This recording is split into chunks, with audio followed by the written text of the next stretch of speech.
Salut tout le monde, c'est Antoine. Ce jeudi 29 novembre, j'étais l'invité de CNews pour parler du mouvement des Gilets jaunes.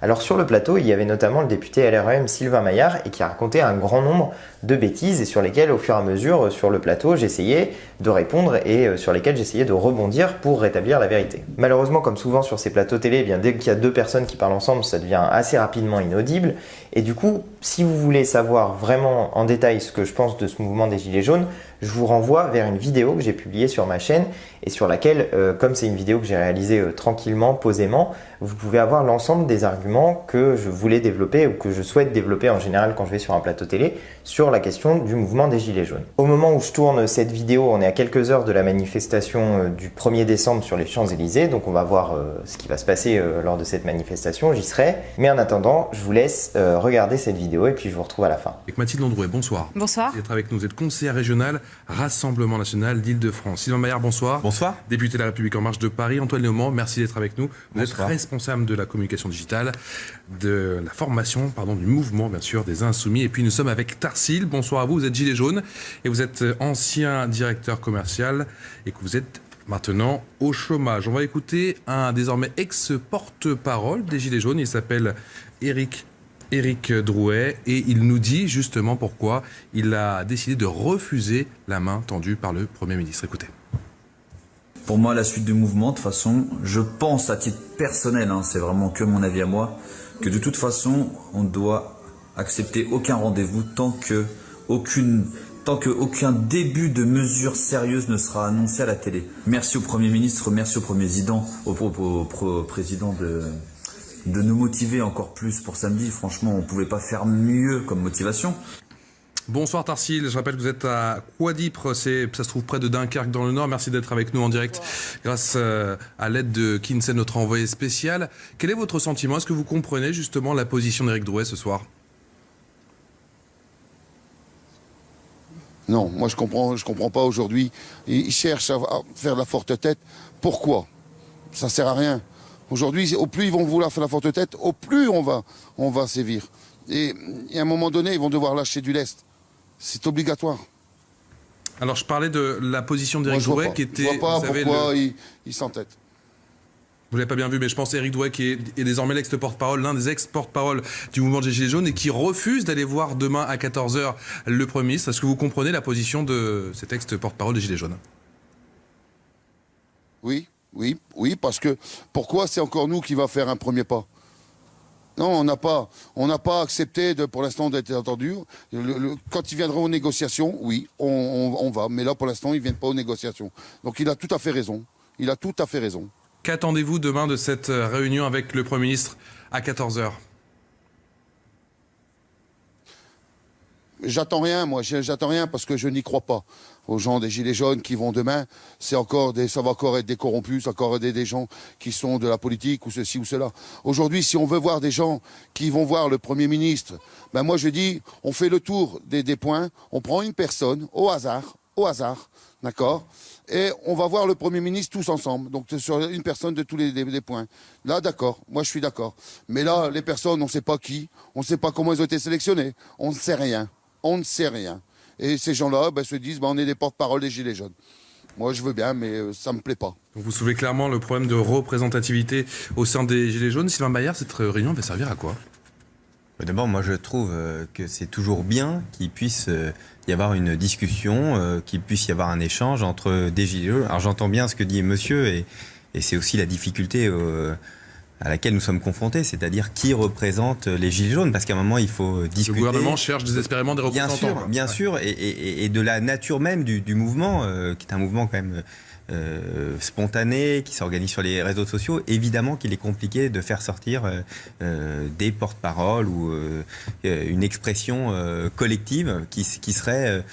avec laquelle il serait possible de dialoguer. Mais néanmoins, je crois que c'est important que le Premier ministre, que l'ensemble des ministres, les députés, nous sommes à l'écoute, nos portes sont ouvertes pour qu'on puisse dialoguer. Alors, les Gilets jaunes disent souvent que vous êtes à l'écoute, mais vous ne comprenez pas. Les portes sont ouvertes, mais les oreilles sont fermées. Alors, Non, si, c'est ça. C'est ça. Vous avez des revendications concrètes. Moi, avec grand plaisir. Revendications concrètes, non. Bah si, regardez par exemple 0 SDF. Ça, c'est une revendication concrète. Okay. Bon, alors vous pensez qu'il y en a 50 à Paris. Donc effectivement, vous savez, c'est un peu difficile. C'est la difficulté. C'est-à-dire que ou bien on fait des pages de revendications et dire voilà, ça s'appelle un programme politique. Ça s'appelle un programme politique et il est à caractère révolutionnaire. Voilà, c'est ça qui vous pose un problème. Mais c'est justement le mot que vous allez en train de dire qui est en train de et justement c'est pour ça. Et justement c'est pour ça qu'il y a un questionnement qui se pose sur les représentants de ce mouvement. Il va vous donner la parole, ne vous inquiétez pas. Allez-y, finissez. L'immense majorité. Après j'en dirai quelques-unes des revendications. L'immense majorité, je pense pas que ce soit la révolution. Ce qu'ils veulent, c'est tout simplement avoir un peu plus d'argent à la fin du mois. Et ça, nous l'avons clairement entendu. Et concrètement, c'est pour ça que c'est important de rencontrer le Premier ministre. C'est pour ça que c'est important de rencontrer les ministres. Parce que c'est avec eux qu'on peut débloquer la situation et dire voilà, quels sont les points sur lesquels nous sommes d'accord, nous arrivons à trouver de la marge de manœuvre pour pouvoir aider les Français au quotidien. Et donc, si on reste chacun de notre côté, à bloquer des routes, et de l'autre côté, les ministres à ne pas pouvoir recevoir quelqu'un, mais ça va durer des jours. Avez-vous envie de répondre, Tarsil? Est-ce qu'il y a des points qui pourront être débloqués dès demain 14h? Est-ce qu'il y a une petite marge de manœuvre, d'après vous? Alors moi, ce que j'ai envie de répondre, la petite marge de manœuvre, oui, il y en a, à mon avis, il doit y avoir une petite marge de manœuvre. Parce qu'aujourd'hui, les gilets jaunes ne sont pas bêtes. Ils sont quand même très intelligents, même si on les prend pour des babaches, souvent. Mais il faut savoir une chose. C'est que les gilets jaunes aujourd'hui sont déterminés. Donc si ils veulent vraiment que ça change, il faut que ça bouge. Donc il faut que les porte-paroles de demain, parce qu'on n'a pas le choix, on a ceux de demain, que le Premier ministre les entende. Et ils doivent réagir très vite. Pas laisser attendre. Nous, on est prêts pour passer Noël ici, passer le Nouvel An ici. C'est pas un souci. On a ce qu'il faut, on a de quoi tenir, on a les habitants. Et moi, ce que je demande pour samedi, c'est que, vous voyez, on a 77% des personnes qui sont pour les gilets jaunes. Et ce que je demande, c'est que samedi, sur les 77%, ils viennent 1 heure nous donner un petit coup de main. 1 heure de leur journée. 1 heure de leur temps. Qui viennent nous donner un coup de main samedi. Pour faire voir l'impact encore un peu plus au niveau du gouvernement. Maintenant, comme vous dites, on n'est pas fermé à la discussion. Surtout pas. On est surtout et on veut surtout avancer des choses. Mathilde Androuet, quel est votre sentiment sur cette réunion qui aura lieu demain à 14h? C'est de la communication ou est-ce que c'est un rendez-vous important? C'est un pas que fait le gouvernement vers les Gilets jaunes? Alors un pas, non, un recul, parce que ça fait en fait 15 jours qu'ils demandent à discuter, finalement de négocier avec le gouvernement, et enfin le gouvernement cède. Mais à dire vrai, je compte pas je m'attends pas à grand chose parce que ils vont juste rencontrer demain la première personne qui leur fait les poches en fait. Donc ils demandent la suppression de la baisse de toutes les taxes et on a vu Édouard Philippe s'exprimer là-dessus. Il ne reculera pas. Donc je pense que c'est un dialogue de sourds, c'est histoire de dire qu'on fait de la concertation. Il faut peut-être bien de voir quand même le Premier ministre. Mais la liste, elle est claire. Enfin, je suis désolée, on est pour, on est contre, on peut négocier sur certains points, mais la liste, elle est établie. On n'a pas besoin de faire des petites réunions. Il en a reçu un encore tout à l'heure. Oui, il a payé le café et le croissant. Mais bon, voilà. Antoine Léaumont, j'ai pas besoin de vous demander. Pour vous, c'est de la com, très clairement? Oui, non, mais c'est de la com. Mais ce qu'exprime le monsieur qui est avec nous... Tarsi, voilà. Je suis désolé, j'avais oublié votre prénom, monsieur. Ce qu'il exprime, c'est un manque de confiance totale dans la parole du Premier ministre. C'est-à-dire que ce Premier ministre et ce gouvernement et monsieur Macron lui-même sont des gens dans lesquels les Français n'ont plus confiance. Il y a un problème de confiance dans leurs paroles. C'est-à-dire qu'il n'y aura jamais de négociation. Mais il y a un gros problème, c'est que monsieur Macron... C'est-à-dire qu'il n'y aura jamais de négociation. Mais non, mais c'est pas ça, si vous voulez. C'est qu'à un moment donné, on leur fait même plus confiance. C'est-à-dire que quand ils disent quelque chose, on croit même pas ce qu'ils racontent. Tarsil. Allez-y, pardon. Non, c'est pas ça. C'est qu'on n'a plus confiance à la politique. C'est ça. Oui, c'est ça. Voilà. On est d'accord. On est d'accord. Le gouvernement, c'est vous-même. Mais non, mais on est d'accord. On est d'accord. Il y a eu Macron, il y a eu Hollande, il y a eu Sarkozy. Voilà. Et aujourd'hui, on n'a plus confiance à la politique. C'est surtout ça qu'on a. Mais moi, je suis d'accord avec vous, monsieur. Moi, je suis d'accord avec vous. On n'a plus confiance, donc. Mais il met les insoumis dans le même sac, non? Mais évidemment qu'ils sont dans le même sac. Mais moi je vais vous dire pourquoi. C'est parce que non mais moi je vais vous dire pourquoi. Et qu'on n'est pas Moi je vais vous dire pourquoi les gens n'ont plus confiance dans la politique. C'est qu'on élit des gens comme Monsieur Hollande puis comme Monsieur Macron pour changer les choses et qui font quoi? La même politique que ceux qui les ont précédés. Donc il y a d'abord Monsieur Sarkozy, puis il y a Monsieur Hollande, puis il y a Monsieur Macron et tous ils font la même politique qui est une seule politique, celle de la Commission européenne, qui ne sert à rien qu'à faire les poches aux gens qui ont autre chose à faire que de manifester parce qu'ils ont juste envie de gagner un salaire décent. Et qu'est-ce qu'on fait à la place? Eh ben, on file du fric aux ultra riches avec la suppression de l'ISF, avec la mise en place de la flat tax, avec le CICE, qui est d'ailleurs la raison pour laquelle il y a cette foutue taxe sur les carburants, puisque votre gouvernement a envoyé, Monsieur Maillard, un document à la Commission européenne dans lequel votre gouvernement explique que la mise en place de cette taxe, que la fiscalité écologique, qui est le cas de cette taxe, va servir à compenser quoi? À compenser le surcoût du CICE cette année. C'est-à-dire que le CICE cette année va coûter 40 milliards d'euros au lieu des 20 milliards qui coûtent une fois par an. Ce qui, par ailleurs, ne sert à rien et ne crée pas d'emploi. Pour faire quoi? Pour faire de la fiscalité écologique. Bon, allez, pour on a bien entendu votre leçon. Laissez-le répondre. Laissez-le répondre. Il y a des revendications. Et je lis pas mes fiches devant moi. Je vais vous expliquer un peu le CICE, comment ça marche. Allez-y. On entend en permanence l'ensemble des députés et insoumis dire le CICE, c'est comment ça fonctionne. C'est-à-dire que c'est sur la base de l'année en cours et on le paye au mois de juin. Voilà, c'est ça. Donc l'année prochaine, ça va coûter. C'est-à-dire que c'est de l'argent. Je vais me faire l'écho du gilet jaune. Là, je pense que les Français n'ont pas du tout envie d'avoir un débat sur le CICE. Là, ils veulent juste vivre dignement. Mais bien sûr que si, c'est dans les revendications. C'est dans les. Alors, attendez, je suis désolé. Alors, pas tous en même temps. Non, vous êtes en train de décortiquer un système fiscal. C'est l'une des revendications. Non, mais pour être clair, on a une rupture entre une France. Pour être clair, c'est l'une des revendications. Allez, pas tous en même temps. Sylvain Maillard, allez-y. Mais interrogez-vous aussi sur le fait que là, les Français, à plus de 80%, n'en peuvent plus des politiciens. Faut pas être méprisant. Là, ils sont dans la rue, ils en peuvent plus. Ne soyez pas méprisante avec les gens. Écoutez-vous, s'il vous plaît. Non, mais soyez pas méprisante avec les gens quand vous dites qu'ils veulent pas. Mais non, mais vous dites qu'ils veulent pas un débat. Alors, vous dites qu'ils veulent pas un débat sur le CICE. C'est dans les propositions des Gilets jaunes. Fin du CICE. Voilà. C'est dans les propositions. Le CICE, on a voté la fin du CICE. Donc, tout Mais simplement, n'importe quoi, on veut une vous le fin. Vous le transformez en baisse de cotisation. Laissez-le parler, s'il vous plaît. Allez. Vous mentez, donc voilà. Vous savez quoi? Je vous fais le pari, on ressort et puis celui qui perdra devra une bonne un restaurant le soir. Non, je vous paye pas un restaurant à 100 €, comme monsieur votre ministre. C'est pas ça. J'ai pas les moyens de faire ça. Ce sera une petite grenadine. Allez, c'est bon. Allons-y. Vous savez quoi? Le CICE, donc c'est de l'argent. C'est un dispositif que nous avons pas, qui était antérieur à nous, sur lequel nous avons une dette par rapport aux entreprises, sur lequel on s'est engagé sur 2017. Le dernier paiement sera en 2018, mi-2018, concernant 2017. Et ensuite, c'est vrai que nous avons décidé de faire une baisse de charge. C'est ça, probablement ça. Baisse de cotisation patronale. Vous confondez.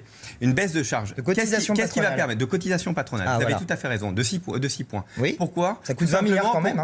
Les Gilets jaunes, ils demandent aussi la baisse des charges patronales. Tout ça pour relancer. Mais ils demandent. Alors, on peut y aller aussi si vous voulez. Non, mais pourquoi? Les gros payent beaucoup. Non, mais pourquoi on baisse pas déjà les salaires? Il faut le laisser développer. C'est pas possible. Pourquoi on baisse pas les salaires des gouvernements? Sur des revendications. Avant de parler d'autre chose. Ils veulent que tous les Français arrêtent d'être moussionnés. Darcile, allez-y. Oui. Non. Mais moi, je parle. Écoutez, moi, déjà, une chose. Pourquoi on ne baisse pas déjà les salaires des ministres et de tout ça? Qu'on baisse un peu tous les députés, qu'on a la moitié des députés, la moitié des sénateurs. Je vais dire, aujourd'hui, elle est là, qu'on va gagner de l'argent. C'est là qu'on va avoir moins de... Monsieur, vous m'entendez? Est-ce que vous m'entendez? Voilà, baissez déjà. Vous savez, je vais vous dire une chose très simple, monsieur. On peut dire des choses et je pourrais vous répondre en disant que que les sommes sont... Nous, on s'est engagé sur une chose, sur un point précis. On veut baisser le nombre de députés, on veut baisser le nombre de sénateurs. On a été empêché au mois de juillet d'aller jusqu'au bout de la réforme de la Constitution. On va le faire au début de l'année. On va passer de 577 à 404 députés. Pourquoi? Pareil pour les sénateurs, on va baisser d'un tiers. Ça, c'est quelque chose sur lequel nous sommes d'accord et sur lequel nous pensons que nous pouvons faire aussi bien Macron, ou mieux avec moins. Non, monsieur, laissez-moi, s'il vous plaît, 2 secondes. Je vous en prie. Monsieur Macron, sur certaines choses, il a pris à 49,3. Pourquoi? Pour pas baisser les sénateurs et baisser les députés, il n'a pas pris à 49,3. J'ai pas Parlez compris. plus là. Excusez-moi, j'ai pas bien compris. Ils vous demandent pourquoi ça va vite pour certaines choses et pourquoi ça va pas vite pour d'autres. Et moi, je vous pose une question aussi, c'est pourquoi ça va vite, pour supprimer l'ISF et pourquoi ça va pas vite pour augmenter les salaires. Alors, sur la réforme, parce que c'est pas la même caisse. Ben non, mais c'en est une autre. La réforme de la Constitution, ce sera tout simplement début de l'année prochaine, et sur laquelle nous allons pouvoir ensuite, lors des prochaines élections, baisser drastiquement le nombre de parlementaires. Et l'ISF ? Sur l'ISF, c'est très simple. Nous avons décidé, d'abord, on n'a pas supprimé l'ISF. Il faut arrêter cette mascarade. On a supprimé, on l'a transformé en IFI. Les plus riches parmi les riches. Et on va transformer en IFI. Ça veut dire quoi? Ça veut dire que la partie... Non mais on assume. Sur les valeurs mobilières. La partie sur l'immobilier est taxée exactement, ça s'appelle l'ISF ou l'IFI maintenant, taxé exactement. Par contre, tout ce que vous investissez dans l'entreprise, dans une entreprise, dans une PME, dans la bourse, tout ce qui est investi, dans la spéculation, tout ce qui est investi, vous avez même pas, non mais monsieur, vous n'avez même pas conditionné ça, le cadeau fiscal, vous aurez pu le conditionner à... Écoutez, moi je Allez, vous restez avec nous tous les trois et Tarsil sur place. On assume pleinement, je viens débattre, mais laissez-moi juste finir. Alors, vous assumez que la mondialisation, je suis désolée. Mais bien sûr, madame, mais bien sûr. Si vous aviez conditionné ce cadeau fiscal au fait de réinvestir en France, rien que ça aurait justement fait un système de une PME, vous croyez qu'elle investit où? Une PME, vous croyez de 50, 60 personnes? De quoi vous parlez? Allez, je suis obligé de vous couper tous les trois. Et Tarsil sur place. Ils investissent toujours avec nous. PME, mais on continue à débattre dans un instant, notamment de cette manifestation. Les patrons de PME, ils sont dans la rue en ce moment avec vos défilés jaunes. Mais ça n'a rien à voir. Tout de suite, mélangez ça. Mais non, pas du tout. Vous avez des petits patrons, il n'y a pas que des salariés dans la rue. Mais justement, c'est ce que je vous dis. Là, je suis en train de parler de ceux qui payent. Ils sont exonérés de n'importe quel impôt, de l'ISF, c'est leur valeur, c'est leur patrimoine, leur société. Madame, il faut apprendre un pied. Arrêtez, vous n'avez pas conditionné. 21h36, toujours le débat du Grand JT à 2 jours de la mobilisation nationale. Les esprits s'échauffent quelque peu. Certaines personnes s'inquiètent d'une nouvelle mobilisation sur les Champs-Élysées. Avec, c'est une nouveauté, Jean-Luc Mélenchon, donc samedi, sur la plus belle avenue du monde. Les politiques sur les champs au sein d'une manifestation non autorisée. Est-ce bien responsable? On en parle avec Mathilde Androuet, conseiller régional du Rassemblement national d'Île-de-France. Merci d'être avec nous.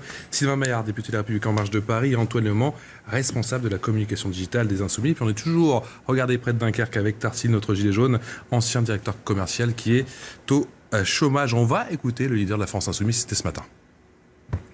On sera samedi en masse et en nombre. Vous y serez, vous, samedi, sur les champs? Oui, mais je m'arrange pour que ma présence soit le plus, efficace possible. C'est-à-dire que j'évite les concentrations de caméras autour de moi. Antoine Léaumont, à quoi joue Jean-Luc Mélenchon? Comment ça, à quoi joue Jean-Luc Mélenchon? Pourquoi Jean-Luc Mélenchon va ce samedi, alors qu'il est élu de la République, la question lui dans une manifestation qui est non autorisée pour l'instant? Je sais pas si elle est non autorisée. Alors j'ai compris que surtout il allait y avoir des barrages filtrants et que l'identité des gens allait être relevée. Et honnêtement, si le but c'est de ficher les gens qui vont... Christophe Castaner qui a dit ce soir que ce serait interdit la circulation et que toutes les personnes, ce serait donc qui voudraient aller aux Champs-Élysées seraient aussi pour les piétons, mais effectivement il y aura des contrôles. Comme quoi la liberté de circuler, c'est quand on...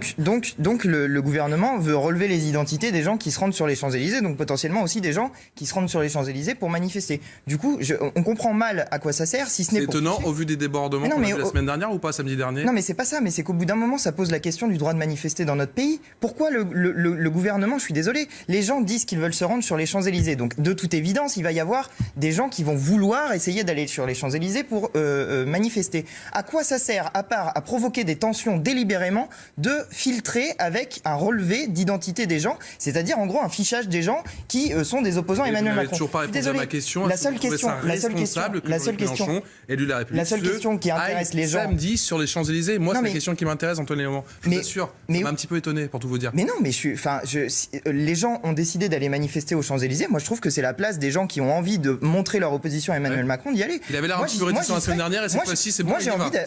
Mais attendez, moi j'ai envie de pouvoir aller aux Champs-Élysées pour manifester mon mécontentement vis-à-vis de la politique d'Emmanuel Macron.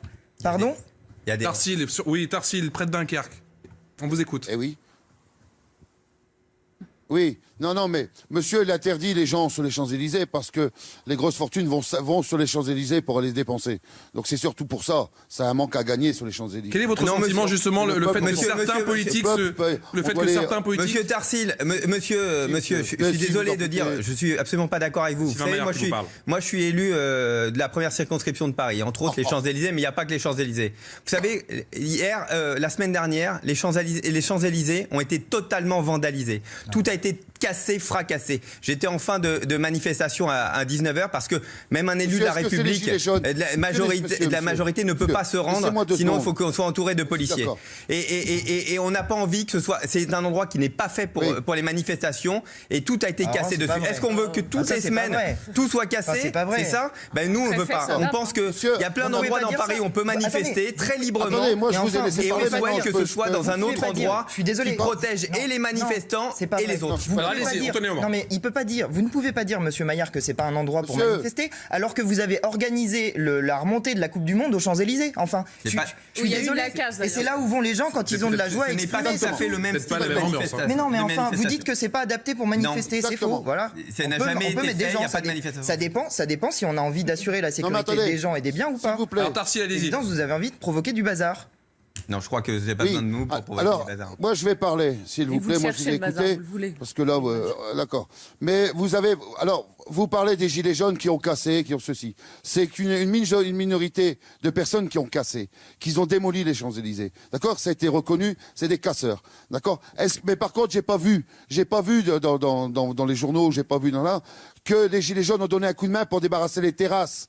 Hein, j'ai pas vu ça. J'entends pas parler ça des politiciens. Ah mais ouais, les gilets jaunes, ils ont donné un coup de main à débarrasser les terrasses. On n'a pas entendu ça. Monsieur, c'est bizarre. Monsieur, je peux vous répondre? Vous m'entendez? Non mais si, monsieur, mais je suis tout à fait d'accord avec vous. Vous savez quoi? On l'a très bien entendu et nous l'avons relayé et nous avons remercié ceux qui ont aidé. Et je n'ai jamais dit que l'ensemble des gilets jaunes, loin de là, étaient des casseurs. Il y en a énormément et une majorité qui sont venus pour manifester de façon pacifique. Nous l'avons toujours reconnu. La seule chose, c'est que ça a été infiltré par des casseurs qui ont tout cassé et nous ne vous souhaitez pas que ça se reproduise. C'est pas un endroit qui est fait pour les manifestations. Alors, on n'arrive pas à protéger. Vous savez, monsieur, si jamais il y a un drame entre gilets jaunes, pourquoi vous les bloquez pas? Vous tout autant aux forces de police. Comment se fait-il? Allez-y. Pourquoi c'est normal qu'on arrête des gilets jaunes, qu'ils n'ont rien fait, qu'on les gaze, qu'on les a maltraités? Je suis désolé, mais quand on voit les images, qu'on les voit par n'importe quelle chaîne, que ce soit CNews, que ce soit X chaîne, on les voit bien maltraités. Moi, je suis avec une dame ici qui était de là. Elle s'est fait gazer samedi. Elle est journaliste. C'est normal? Moi aussi, monsieur. Moi, je suis élu, je suis député, je me suis fait gazer aussi samedi. Mais monsieur, vous êtes politicien. Monsieur, ils ont gazé tout le monde parce que c'était une manifestation interdite où il y a eu des débordements incroyables, monsieur. Qu'est-ce que vous croyez que c'est difficile quand vous êtes policier, monsieur? Quand vous êtes policier, vous êtes père de famille tout autant, père ou mère de famille, et vous avez aussi peur pour vous-même et vous faites en sorte qu'il ne se passe rien, qu'il n'y ait pas de drame. C'est ça qui est difficile. Donc respectons aussi nos policiers qui font un métier difficile et on demande juste à ce que les gilets jaunes aillent tout simplement à des endroits pour des manifester. Dans Paris, il y a d'autres endroits avec la préfecture de police, comme n'importe quelle autre manifestation, de se déclarer pour qu'on puisse travailler en bonne intelligence avec la police. La réponse de Tarsil, s'il vous plaît. Après, on écoute Mathilde Androuet. Tarsil. Non, mais moi, ce monsieur, il est incorrect. Parce que moi, je ne le coupe pas quand il parle. Donc quand moi je parle, j'aimerais bien qu'il ne me coupe pas. Je pense que c'est un minimum déjà de respect. Allez-y. D'accord? Et de politesse. D'accord? Moi jusqu'à maintenant, je le respecte, j'écoute. Je vous ai jamais vu crier au-dessus d'eux. Donc je pense qu'il doit quand même un peu avoir de respect. Aujourd'hui, quand on parle des casseurs, oui, c'est des casseurs qui font le bordel. Aujourd'hui, sur le nombre d'arrestations, aucun casseur. C'est pas normal. C'est pas normal. Avec la police qu'on a aujourd'hui, que je respecte la police, parce qu'aujourd'hui, comme vous dites que les gilets ne respectent pas la police, nous, je vais vous dire ici, au rond-point de Rexpoud, je vais dire que les gendarmes sont très bien accueillis. On les accueille avec un petit café, une petite soupe quand il fait très froid. Je pense qu'il y a un moment donné, on peut pas faire plus. D'accord? Mais là, à cause des casseurs, vous mettez tout le monde dans le même sac, c'est pas normal. C'est pas logique. Une question, effectivement, Mathilde Androuet. On parlait de Jean-Luc Mélenchon qui affirmait donc ce matin, et on en parle effectivement avec Antoine Léaumont, de sa venue ce samedi sur les Champs-Élysées. Quel est votre sentiment? Quelle est votre position? On peut s'attendre à ce que demain, justement, Marine Le Pen arrive sur les Champs-Élysées? Non, parce que nous, on ne veut pas de récupération politique. Parce que c'est vrai que ça. Vous y serez, vous, à la manifestation sur les Champs? Oui, mais parce que. Voilà, en tant que citoyenne, enfin, je ne suis pas une personne qui a le potentiel connue comme Marine Le Pen. Mais je suis désolée, vous étiez quand même très frileux au tout début de cette histoire. Nous, on l'a soutenu depuis le début, très officiellement, mais on refuse de la récupération politique. Franchement, c'est un mouvement spontané. Ça qui apporte d'ailleurs une grande fraîcheur un peu dans ce pays parce que ça prouve que le pays vit encore. Écoutez-moi bien, c'est pas une question. Vous voulez le récupérer. C'est pas la récupération politique, c'est quoi? Écoutez bien ce qui s'est passé sur le plateau. La question lui est posée. Il va pas dire non s'il a prévu d'y aller. Il vous dit exactement dans la même interview qu'il ira là où il n'y a pas de caméra pour pas que ça mette le bordel. La question lui est posée. C'est vrai qu'il a dit qu'il irait discrètement. Moi, je voudrais juste. On se demande encore comment. Vous serez à côté, vous serez en train de tweeter. Je voudrais juste revenir sur un truc. C'est ce que disait Tarsil tout à l'heure. Il dit que, en gros, ce qu'il souligne, c'est que délibérément, le gouvernement est en train d'essayer de provoquer des affrontements. C'est-à-dire en n'arrêtant pas les casseurs en partie qui ont cassé la dernière fois, plus en plaçant des policiers qui vont nécessairement augmenter les tensions, puisqu'on empêche les gens d'accéder à l'endroit où ils ont envie d'aller, eh bien le gouvernement va avoir exactement ce qu'il veut, c'est-à-dire des images de provocation, potentiellement d'affrontements, parce que c'est exactement... Et le gouvernement va très certainement vous répondre pourquoi vous n'allez pas manifester ailleurs. C'est exact. Mais où les gens ont envie d'aller aux Champs-Élysées. C'est là où je veux répondre. C'est là où les gens ont envie d'aller. Mais Paris, c'est la capitale. Au débat de tout à l'heure, c'est monsieur, il y a un climat insurrectionnel dans le pays. La révolte, ça se déclare pas en préfecture. Le serment de jeu de paume ne s'est pas déclaré en préfecture. Le fait de décapiter le roi ne s'est pas déclaré en préfecture. Je suis désolée pour vous. Ces espèces de rigorisme administratif. Pourquoi ça n'existait pas les préfectures à ce moment-là? Ah oui, mais non, au-delà de ça, c'est juste que. D'accord. Mais attendez, mais monsieur, franchement, c'est. Non mais vous vous rendez compte qu'il y a 250 ans, vous êtes en train de me dire que là, c'est la révolution. Oui, monsieur. Mais les gens vous avez veulent pas faire la révolution, ils veulent juste vivre à la fin du mois. Oui, non, mais ils sont obligés de la faire pour que vous compreniez. Ne rêvez pas du grand soir. C'est quoi d'autre la révolution française? On est là pour essayer de donner des réponses. Écoutez-moi, j'entends ce que dit Monsieur Tarsil, ce que dit Monsieur Tarsil, et j'entends c'est le besoin qu'il a besoin de finir ses fins de mois, de l'aider. Mais arrêtez de rêver. La révolution. Pourquoi pour le remplacer par vous, par vos leaders? Française. Écoutez-moi bien. Écoutez-vous, s'il vous plaît. La révolution française de 1789, c'est pas autre chose à l'origine qu'une question d'impôt et du fait qu'il y a des nobles qui payent absolument rien. C'est la réforme Maupeou. Le prix du pain. C'était le prix du pain. Mais écoutez, c'est quoi d'autre qu'une question de pouvoir d'achat, le prix du pain, oui, on s'en boit. C'était le prix du pain. Donc les gens, ils sont dans la même situation. Mais c'est pas la même situation du tout, vous vous rendez pas compte. Mais évidemment la France, c'est pas la France de 1789. Mais écoutez ce que vous disent les gens. Les gens, ils vous disent qu'ils ont un travail et qu'à la fin du mois, ils ont plus de fric. Voilà ce que vous disent les gens. Les gens, ils vous disent que c'est un problème que vous filiez du fric aux ultra riches alors qu'eux n'ont plus de sous. Voilà ce que vous disent les gens. Les gens, ils vous disent que c'est un problème que monsieur Macron soit tout seul à gouverner ce pays alors qu'ils veulent le droit au pouvoir. Et d'ailleurs, dans les revendications, il y a celle d'un référendum populaire. Voilà. Terminer rapidement avec Tarsil. Les questions sont sociales, écologiques et démocratiques. C'est la démocratie. Tarsil, dernière question. Est-ce que les politiques... non, elle est plus... La représentation n'est plus assurée. À vos côtés ce samedi, notamment mais où le système est totalement inique. Est-ce que les politiques de tous bords sont les bienvenus? Non, non. Ils ne sont pas bienvenus du tout. On n'en veut pas. On n'en veut pas.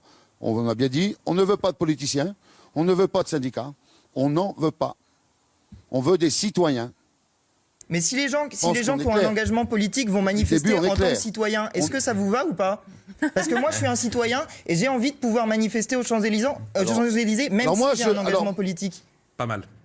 Allez, on doit devoir malheureusement refermer. Bien sûr, si vous refusez les caméras. Car nous sommes non, ça merci beaucoup Tarsil, je suis désolé de vous couper, merci. Si vous refusez les caméras. Tarsil, je rappelle que vous étiez à Quadripre et ça se trouve dans le Nord. Voilà, comme toujours, j'espère que ce que j'ai dit dans cette émission vous a plu, vous a intéressé. Je vous avais pas menti en début de vidéo, c'est assez souvent inaudible parce que Sylvain Maillard et moi, on se renvoie la balle et on parle un petit peu en même temps. J'espère néanmoins que c'était quand même audible pour vous toutes et pour vous tous qui avez regardé la vidéo jusqu'ici. Si ce que j'ai dit vous a plu, je vous invite à partager cette vidéo sur les réseaux sociaux et à mettre des petits pouces bleus pour l'aider à monter dans les tendances. Comme toujours, je vous invite également à me dire ce que vous en avez pensé dans les commentaires de cette vidéo parce que moi ça m'aide beaucoup pour voir si j'ai été correct, si je me suis bien comporté sur le plateau, si j'ai développé des arguments qui vous semblent convaincants ou pas. Et puis si vous passez sur cette chaîne pour la première fois, je vous invite aussi à vous abonner à ma chaîne, ça se passe quelque part par ici. N'oubliez pas de cliquer sur la petite cloche pour recevoir des notifications, notamment sur votre téléphone si vous avez un smartphone. Et en attendant, je vous dis à très bientôt pour de nouvelles vidéos. Allez, salut!